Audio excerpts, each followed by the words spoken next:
When I first came into network marketing, I got a 328 no's in a row, which was demoralizing. But I didn't quit because I really did feel I was onto something. And, I just felt I had more potential than I was showing. And I didn't want to be one of those people that said, oh, I could have done great things if I'd just stuck at it a little bit more. So I threw the dice one more time. I sought out some good people, made some tactical adjustments, and thankfully, I ended up becoming the number one international earner, sponsoring over 750 people. Now, of course, I can't guarantee you my results or any results, but what I am going to share in this video are three success tips that I believe played a large part in that transformation and getting much better results. So I've got them written down. Let's just dive straight in.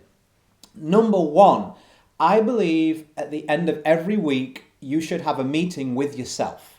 There is always one person in your team, and that is you. And so it is important to identify where the opportunities may be and where the challenges are occurring. I honestly, looking back, there are so many times that I could have had much quicker results, much easier results, had I just found a bit of time to work on my business as opposed to always being in my business.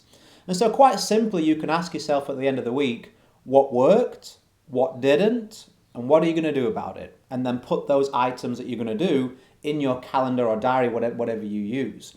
So I'll give you an example of this before we move on to number two. I used to post on social media all the time.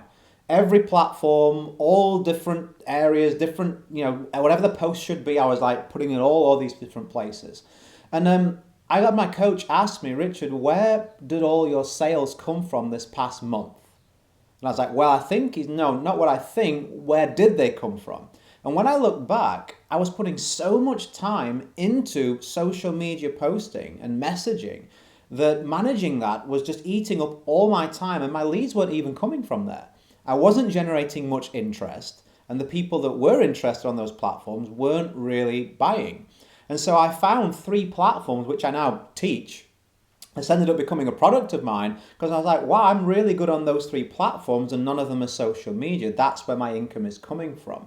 And so I never would have realized that and had made those adjustments where I put my time had I not took a step back and said, well, what's working? Where are my results coming from? And what is eating in my time and not working?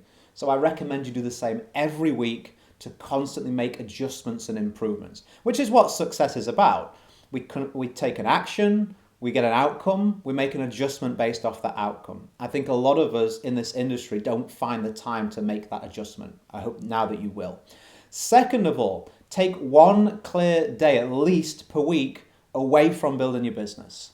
Listen, there's something called Hawthorne's Law. I don't know if you've heard of it. I believe it's Hawthorne's Law, where we will expand or contract our activity to fill the time scale we give ourselves. So if you think that you have to work 7 days a week to make this business successful, you will stretch out tasks to fill that seventh day. You'll ever find yourself in front of your laptop or your phone just sort of thinking of things to do, but there's no real structure to it. That's probably Hawthorne's Law in its effect. And what I would have suggested is if you did 6 high-intensity days where you're really organized and you've had some rest and you feel refreshed, those 6 days are going to be far more productive than a constant daily battle because your energy is low and there is no rest or break. So I highly recommend at least one, maybe even more, days per week where you don't log into any accounts, you don't get out the mobile phone, you don't do anything like that. You just go do something you love, something you enjoy to replenish the mental stores. This is a difficult game that we play. We have to have something that helps us recover.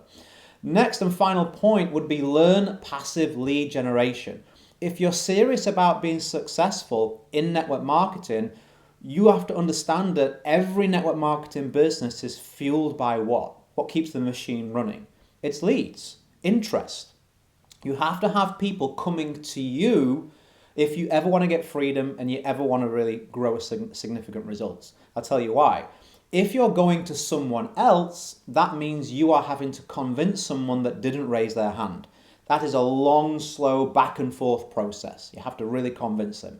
Doesn't feel good and it really keeps your results, quite small. If, however, imagine you had 10, 20 people coming to you per day saying, I already kind of know what this is. I really want it. I want to buy. Just got a couple of quick questions. how many people could you sign up per day? I got up to 60 people a month with learning passive lead generation because the people were coming to me already interested, already a perfect fit, already wanting what I've got. It was a huge transformation in my business. And so there you have those 3 tips. Were they useful? Was there one stood out more than the other? If there was, stick it in the comments. I'd love to hear, or anything else you want to share. If you do want to learn passive lead generation, that final point I made, I do have coaching and a program. There's a couple of different options for you around that. I also put content out there around that subject specifically in my Facebook group. So if you go to the link that's in the top comment or the top line of the description, you can request an invitation, join my free group, and information about what I do, and bonus live sessions and trainings and giveaways. It's all in that group. If you enjoyed this, I think you really love that.